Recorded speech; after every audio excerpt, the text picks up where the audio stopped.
Budget-friendly meal. Tilapia with puso ng saging. May ulam ka na masustansya, nakakatipid ka pa. Gumastos lamang ako ng kaunti. Sa panahon ngayon kailangan ang sobrang pagtitipid.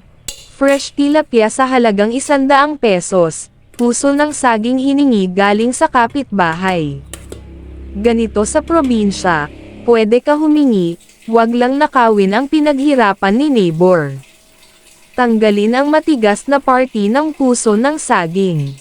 Hiwain ng mananipis at tadteran, katulad ng pagtadtad niya ng pinong-pino sa puso mo, budburan ng asin, limasin at pigain.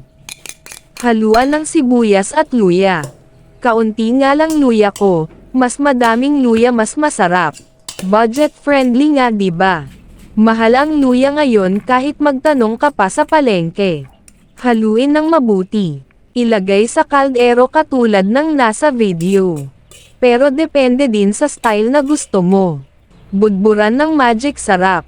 Take note, tamang magic lang, wag madami maliban kung may galit ka sa kasambahay mo. Lagyan ito ng tubig. Mga 1.5 baso lang. Pakuluan sa katamtamang apoy hanggang sa kaunting sauce matitira. Maglagay ng kaunting asin depende sa panlasa mo. Napakadali ihanda at lutuin.